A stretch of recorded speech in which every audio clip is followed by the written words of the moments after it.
It was a cold, rainy, early morning hour, February the 17th, 1970. Fayetteville, North Carolina, Fort Bragg, 544 Castle Drive, the home of Captain Jeffrey Robert MacDonald, his wife Colette, then 5 months pregnant, Kimberly, their oldest child, about 5.5, Kristen, the youngest, about 2.5. It was a small apartment, an L-shaped living room and dining room, small kitchen, a narrow hall, two small bedrooms off each side, with a master bedroom, not a large one, at the end. Adjacent to that is a utility room with a door and a screen door exiting the apartment. The front door was locked, probably by Colette herself. She had been to a class the night before, the 16th of February, a continuing education class at Fayetteville Tech. Stopped off to get some groceries with a friend and came home. Opened the front door, took off her Ouijans, put her pocketbook down, and walked into the house. She would never leave alive again. Welcome to my podcast, Lives Interrupted. 55 years ago today, February the 17th, 1970.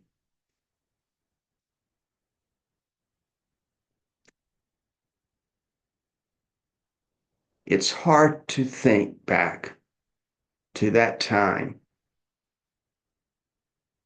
of the 1970s and remember what it was like.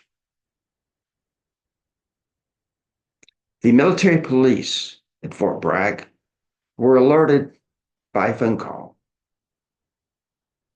that there was a disturbance at the address. It was quiet that night on base, not much going on. And so they all went rapidly in the rain to MacDonald's apartment. They went to the front door and, of course, found it was locked. They went to the back door. It was open. They did not know what was inside. The house was dark.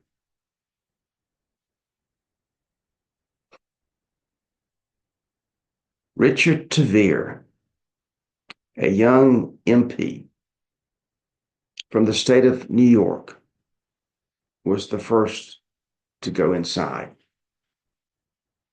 He walked through the utility room into the master bedroom with a flashlight and saw laying on the floor a young woman, pink pajamas, staring blankly at the ceiling. A man laying next to her, blue pajama bottoms, no shirt.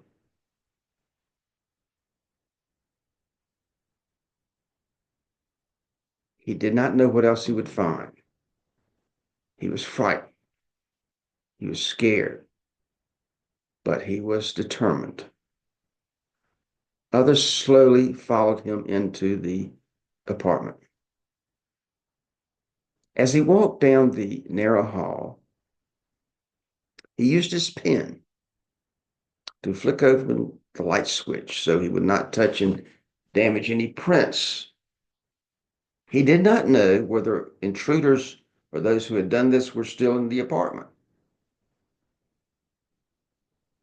He opened one room, looked inside, and saw a young girl laying on her side with her left side of her face facing down on a pillow. Across the hall was a young girl, younger, smaller, not moving, blood on the floor, a bottle with a residue of chocolate milk laying next to her mouth.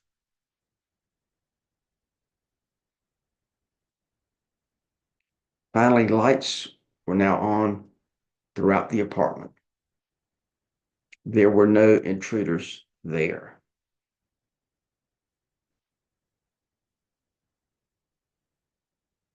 A call went into the Army CID early that morning, and just before he got off his evening shift, CID agent Bill Ivory took the call, and with one of his colleagues, Bob Shaw, got in their vehicle and drove as quickly as they could to Castle Drive. They walked inside, determined that 3 people were dead: the woman in the master bedroom and the 2 little girls in each of the bedrooms. The man apparently was still alive. Sergeant Micah, who was one of the MPs, had leaned down after he saw him move just a bit and said, "Who did this to you? Who did this?"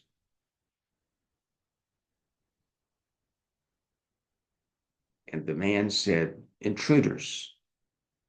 There were 4 of them with knives and a club." And so it began. And it has continued ever since. MacDonald would tell that story of intruders who came into his apartment, attacked him, beat him with a club, stabbed at him, giving him life-threatening injuries. He fought them off as best he could, but there were too many. They were all there. There was a woman in a floppy hat standing at the end of a sofa on which he was sleeping for the night because his younger daughter had wet the bed, his side of the bed in the master bedroom, saying something like, "Acid is groovy, kill the pigs," and holding something like a candle. It was a flickering light. He put his arms up to fight back, but he was no match for them. He was knocked out. He lay there on a small step going to the narrow hallway, and when he awoke, the pajama top was wrapped around his arms. He took it off, walked back to the master bedroom, saw his wife Colette laying there with a knife in her. He pulled the knife away, tossed it on the floor, and put the pajama top on her to keep her warm. He then went to the children's bedroom, first to Kimberly's and then to Kristen's. They were both dead. He had suffered what he said was a grievous injury to his chest, a stab wound. But still, with enough wherewithal, he called for help, and help came. Sometime in the morning hours, as it became daylight, his mother and his in-laws, Freddie and Mildred Kassab, were alerted in New York, and they flew down to Fort Bragg at once, not knowing what they would find until they saw him in a hospital room. And he told them he couldn't protect them, and they're all gone. They were at Womack Army Hospital.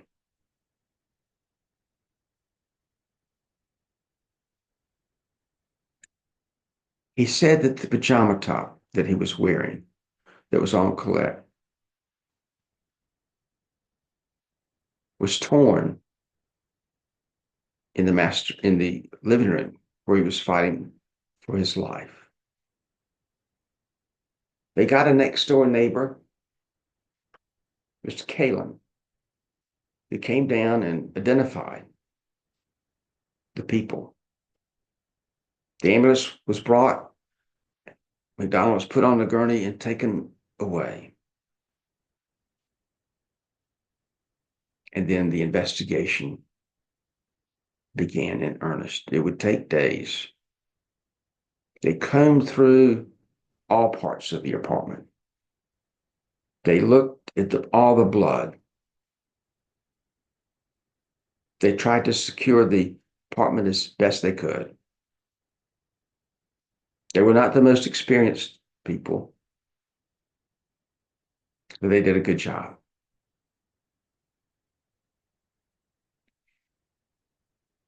They looked through the nap of the carpet. It was shag carpet. Shag was popular in the 1970s. And they were puzzled because they could not find any threads or fibers of any kind in the nap of the carpet, where they should have been lots of naps and lots of threads, because that's where the pajama top was torn.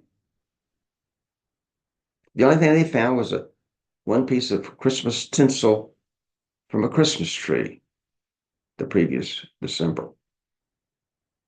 But yet, in the bedroom, there were dozens of threads, blue, black cotton sewing threads, which later on would be identified as coming from MacDonald's pajama top in a perfect match.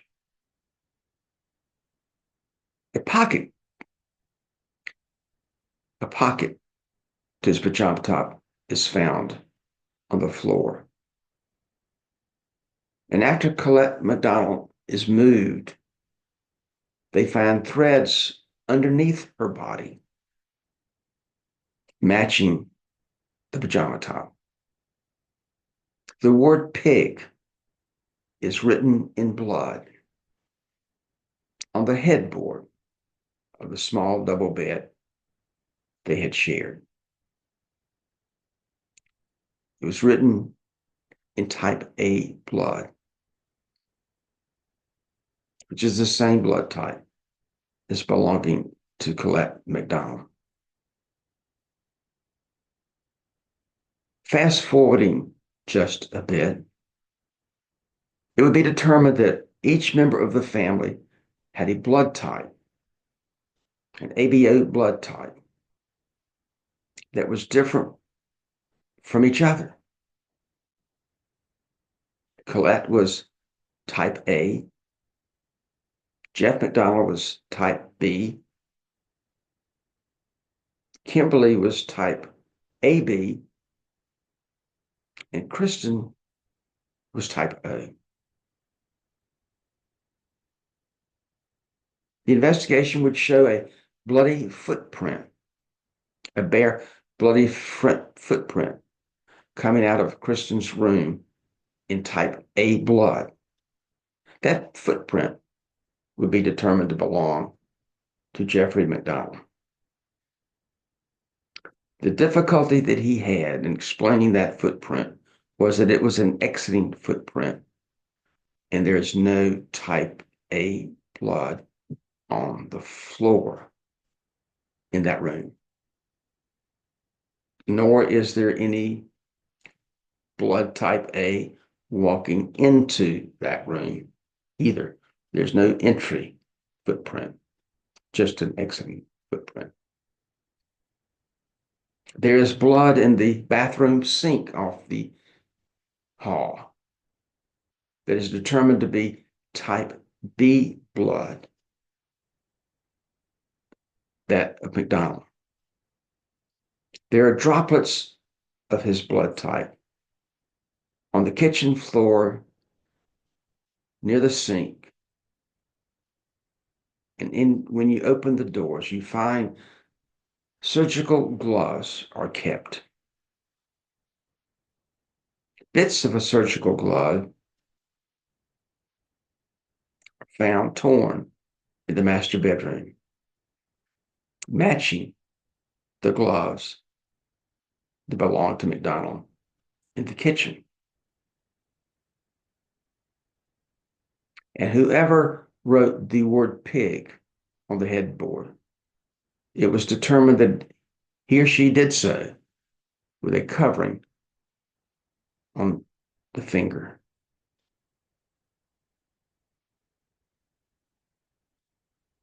When they pulled the covers back in Kimberly's room, they found a number of blue-black cotton sewing threads, again matching MacDonald's pajama top. Though he said that when he went into that room, he had already taken the pajama top off.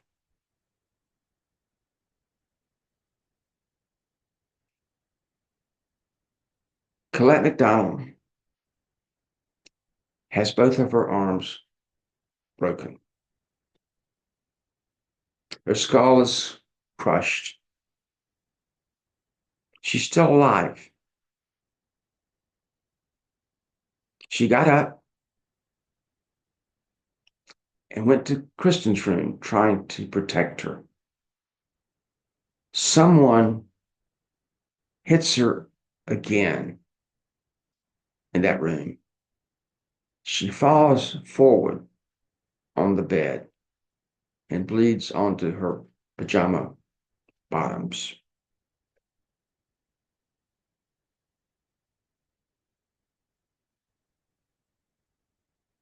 It was determined that she was picked up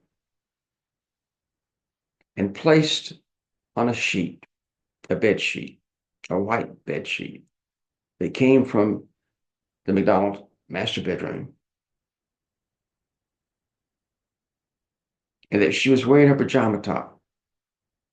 They traced the lace of her collar on the sheet. And whoever was carrying her was wearing the blue pajama top that belonged to MacDonald. For the tracing of the blood is matched to that pajama top.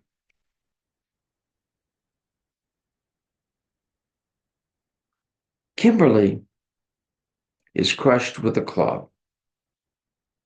She never enters the master bedroom, but droplets of her blood type AB are found at the entrance to the bedroom, where she likely walked, trying to find out what was happening. Once she was struck, she was no longer able to speak and would likely have died from her injuries that were so severe from the crushing blow to her head. She was picked up. She was carried back to her room. She was placed in bed. The side of her face, which was so grievously struck, is facing down on the pillow. The covers are pulled up, and she is tucked in. Kristen is not hit with a club, but she is stabbed with an ice pick and a knife over 30 times.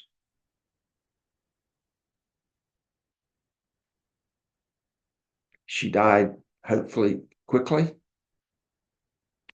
for some of the stab wounds were found in the vital organs.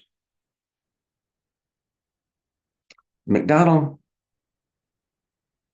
does have an injury in his chest, which the jury later concluded was self-inflicted, probably in that hall bathroom. And the blood in the sink came from that.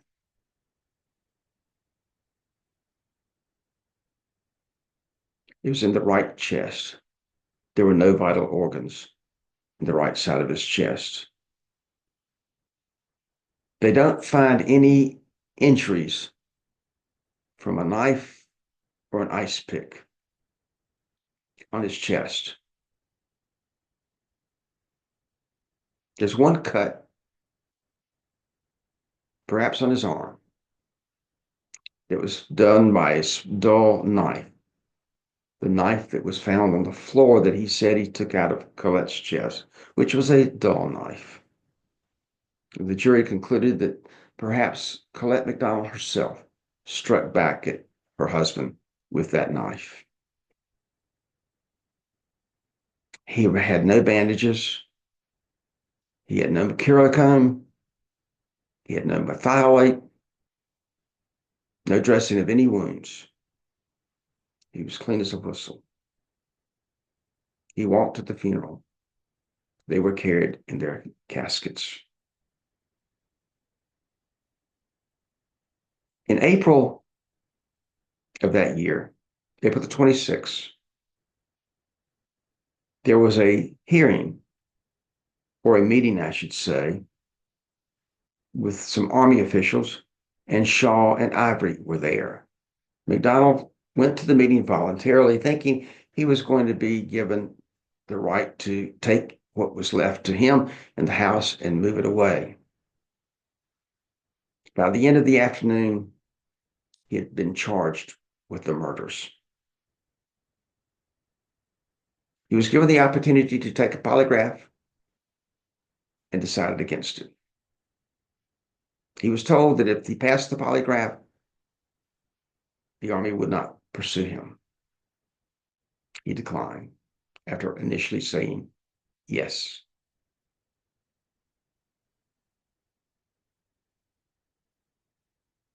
The grand jury indicted him, but not until 1975, almost 5 years later. The Army investigation took place.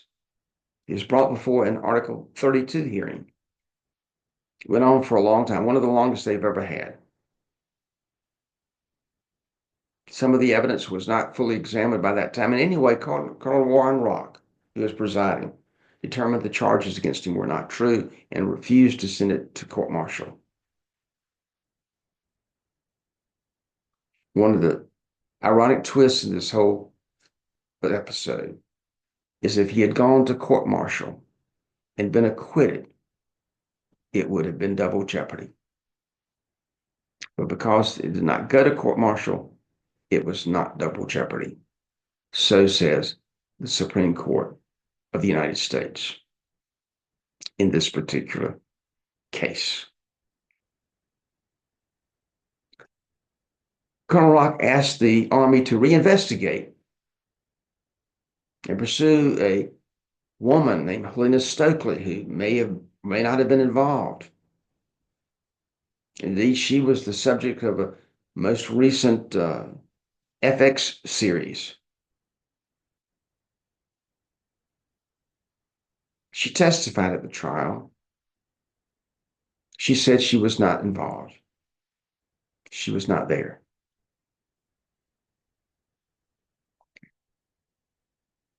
They had investigated her and pursued her in 1970 and determined that she had no real knowledge or wherewithal to be involved in this case.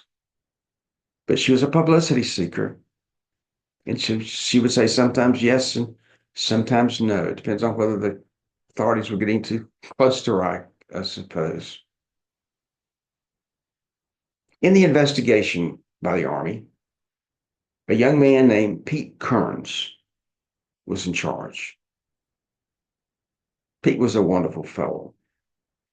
He's from up north, had several children, married, moves to Fort Bragg to work on the case, becomes so obsessed with working on the case, it basically destroys his marriage. And he stays down here and works. Gets the case ready for something to be done with it. The United States Attorney's Office, however, does not want to pursue it. The Justice Department does not want to pursue it. They don't think it's a winnable case because MacDonald, you have to understand, was a medical doctor. This is the early 1970s. And there's no real motive. And it's all circumstantial evidence.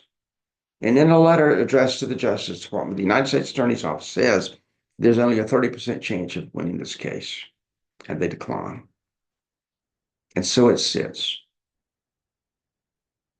Freddie Kassab, the stepfather, who finally reads the transcript of the military Article 32 hearing, is outraged. Outraged. He writes letters to every member of the United States Congress, every member of the United States Supreme Court, and he finally gets his lawyer. They drive down to Clinton, North Carolina, where they meet with Chief Judge Algernon Butler, who convenes a special sitting grand jury in August of 1974. And without going into all the details, they indict Jeffrey MacDonald in January of 1975. He's supposed to go to trial that summer. Judge Dupree, Franklin Dupree, is to be the trial judge. And shortly, maybe a couple of weeks before the trial, the United States Court of Appeals for the Fourth Circuit stops the proceedings for a hearing, which they later decide in a 2-1 decision that MacDonald has been denied the right to a speedy trial, even though he had never been indicted until January of 75. They considered the time of the 70s when he was under investigation sufficiently valid to bring up speedy trial grounds. The government asked for an en banc hearing. It's a tie vote. The one who would make a pro-government vote is a senior judge, so his vote doesn't count. They petition the United States Supreme Court for certiorari, which accepts it. And there's a hearing, oral argument, in the United States Supreme Court in the winter of 1978, the early months of 1978. Well, I meet Freddie Kassab for the first time in a room in the United States Supreme Court, waiting for the oral argument. I've become an assistant United States attorney in October of the previous year. The primary prosecutor has passed away from a heart attack. The other assistant U.S. attorney who was going to help in trying the case has left the office.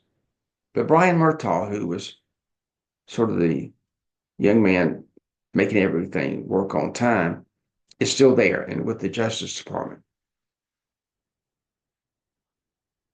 Brian talks to me. We get together, we go to Fort Bragg, we look at the crime scene, which has been sealed all these years, since 1970. Sealed 7+ years by that time. It would wind up being sealed for just such a long time. Many, many years, way after the trial. Brian and I become friends. We become colleagues. We work together well. And it looks like when the case is going to come back for trial, he and I are going to try the case. At the risk of bringing a little humor into this, Brian's trial experience was not great. Mine was no better. We were two relatively young lawyers with little trial experience against Bernie Siegel, now of California, and Wade Smith of Raleigh. Oh my God. What are we walking into? But you know, we had a lot of help. We had agents of the FBI, the Army, who spent whatever time it took to hold our hands, to walk us through it, to teach us how to do this and what was important. We moved eventually the physical evidence from the FBI building in Washington, D.C. to Raleigh, where it was kept in a jail cell, a holding jail cell on the 7th floor right behind the courtroom where the case was going to be tried. I could go in there and look at the evidence, but only with an agent of the FBI. He had the key. I didn't, and I could not go by myself. I never did go by myself. He went with me, one of the agents. It was amazing. I went through boxes like you would go through Christmas boxes in your attic or basement. I pulled them out. I found the pajama top. I put it on. I found the sheet that she was carried in. I lay down on it. I got to know the evidence, the physical evidence, really, really well.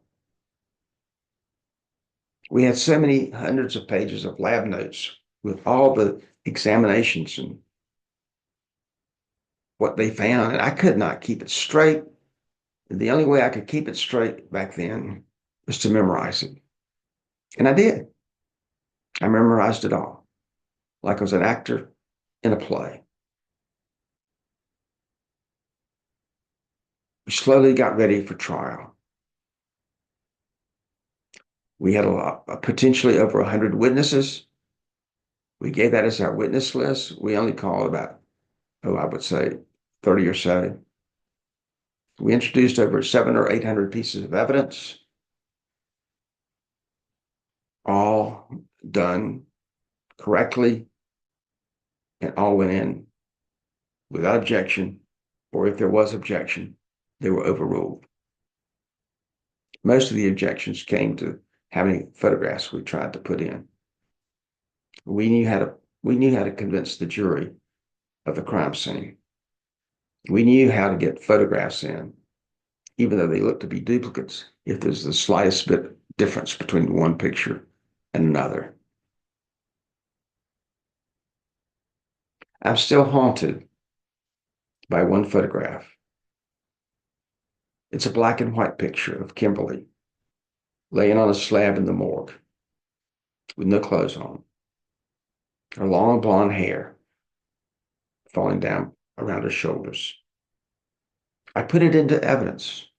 It had no evidentiary value at all, except that it was a picture of her dead. I put it in because I thought she was beautiful. And I wanted the jury to see her that way. It showed it, but it would break your heart.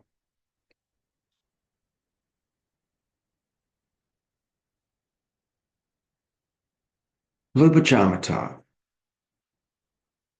had holes in it, non-tearing holes. And we couldn't figure out where they came from. There were 48 holes.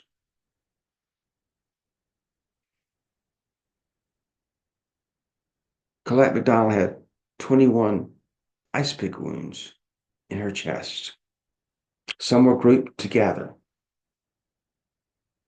The government long believed that the holes were put there when MacDonald stabbed her as she was stationary through the pajama top, either forgetting that it was there or not thinking it would ever be figured out. Nobody could figure out if that was true or not. There was no way to prove that as evidence. There's no way to get that in. Till one lady, one chemist with the FBI, was obsessed with the case, worked on it after hours, and figured out, using graphite paper, photographs, prongs, you name it, that she could make 48 equal 21. Her testimony enraged Bernie Siegel, enraged him. He fought like the devil to keep it out, saying she hadn't followed proper procedures and all this sort of stuff. The court concluded he might be right. He could find out on cross-examination, but he was going to let it in. He did so. It was prejudicial as hell to him. It was a major reason we won. Judge Dupree's rulings were affirmed by every appellate court that heard this case. Still, most people thought the government would not win. Most people thought the government would not win. We were overmatched, which we probably were. It was time for closing arguments. We'd had it all. We'd put all of our witnesses in. They'd put all their witnesses in. We'd had a trip to Fayetteville and gone through the house. The jury had a view of the crime scene. We'd had good days and we'd had bad days. But in the end, it came down to one last day. And Judge Dupree divided the day into two halves, 3 hours and 15 minutes apiece. We went first in the morning. Brian went first. He was so good. He was so good. He took the jury through a review of the crime scene, much like I have done here in this podcast, but in much more detail. It was my job to try to tell the court, or try to tell the jury rather, what it all meant. I'd been perplexed by the jury, as it appeared that they had cried, or at least a couple of them had cried softly during MacDonald's testimony. It made me feel like we were not doing well if he had able to get sympathy. Indeed, in Bernie Siegel's closing argument, he said to the jury, the real victim in this case is Jeff MacDonald, because of what the government's done to him. And that story hasn't been told. I think, in retrospect, that was not a smart move on his part to do. But yet that's what he did. He talked forever. He did not stop. He lost track of his time. He took all the time, leaving Wade Smith 60 seconds to make a 1 hour closing argument. I offered Wade, and Wade took it, 10 minutes of my time. I did that not out of naivete, but out of a real desire that he not be given any more time by the court, which I don't think in retrospect he would have been given. Judge Dupree was playing it straight down the middle. The jury went out in late August of that year. They were out about, 4.5 to 5 hours. They came back in a dramatic scene in the courtroom. They opened the door to the jury room, or to the hall where the jury came into the courtroom, and nobody walked in. Nobody walked in at first. And finally, one man walked in, stumbling, and crying. He was followed by another one doing the same thing. I don't know if they were the only two, but there were a number of tears in the jury that day. No one was happy. The foreman was a former highway patrolman.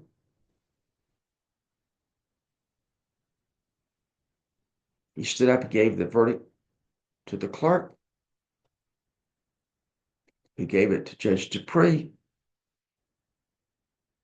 who read that on the first count, with respect to Colette MacDonald, guilty in the first degree, the jury determined that he was not guilty.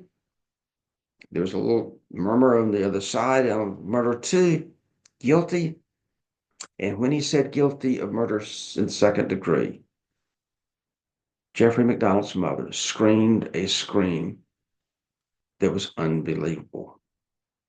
And she had to be escorted and taken by a friend out of the courtroom. He is convicted of second degree murder of Kimberly's death, but first degree murder of Kristen's death. The punishment for each of those, it was the same. He was sentenced within minutes. Guilty, guilty, guilty. A life sentence consecutively in each count. And it was over. But of course it wasn't. There were motions to be filed. There were appeals to be taken. He won one appeal and was released for a time, almost a year, before he was overturned by the Supreme Court of the United States. He was taken back into custody, where he has been ever since. He is now 81 years old, and he's still in custody. He remarried, of course, a number of years ago. And there it lies. The appeals went on, and went on, and went on. There were motions for new trial, allegations made against the government, against all of us. But in the end, the longest running federal court trial in North Carolina history has become one of the longest running cases ever in United States history. There are no appeals now. There are no motions pending now.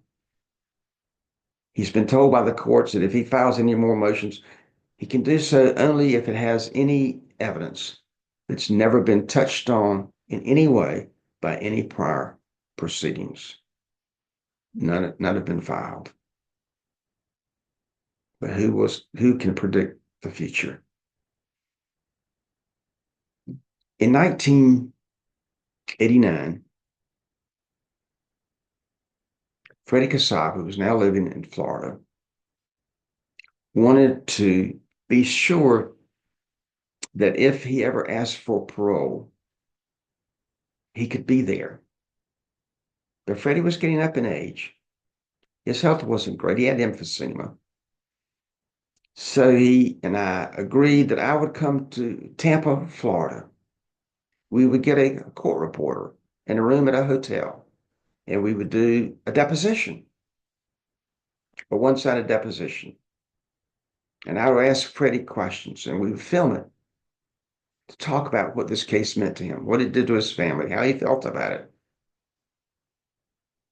so that that could be shown to the parole board if there was ever a hearing. There was never a hearing for the longest time until there was one. And that video was shown. Freddie had triumphed once again. Even after he was long passed away, Jeffrey MacDonald had to sit and watch him. Freddie Kassab, Brian Murtaugh, who are, in my opinion, the real heroes of this case. Without either one of them, this case would not have been won. Without Freddie, it would probably never been pursued. Pete Kearns, Bill Ivory. Bill Ivory has passed away, but he's in the Hall of Fame of the Army CID agents. His colleague Bob Shaw, equally good, is gone. They worked so long and so hard. Both were witnesses in the trial. None were any better than my friend Paul Stumbaugh, the FBI agent who was qualified as an expert in 4 different fields, who mentored me as nobody else could as to how to handle and prosecute this case.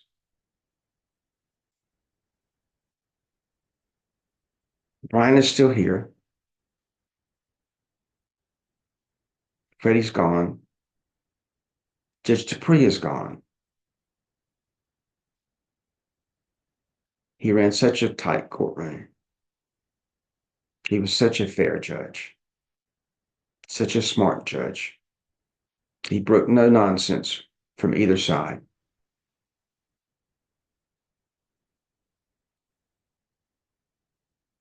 Freddie asked me one last favor. He had never forgotten the ending of my closing argument. It made him weep, he said, every time he heard it. And so at the end of this deposition that was on videotape and was shown to the United States Parole Board, he asked me one last time to repeat the last 3 sentences of that argument. Of course, it's not the same given then or even now as it was in a packed courtroom. But it seems appropriate, a nod to Freddie, my good friend. Just repeat those last 3 sentences about Colette, Kimberly, and Kristen. It goes like this. If in the future you should cry a tear, cry one for them. If in the future you should say a prayer,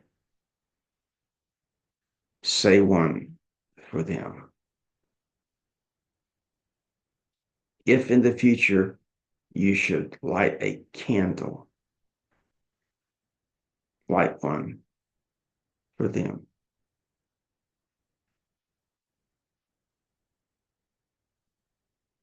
Thanks for listening or watching this podcast. It's 55 years ago today. The unspeakable happened. But it did. I hope to see you next week on another podcast. Thanks.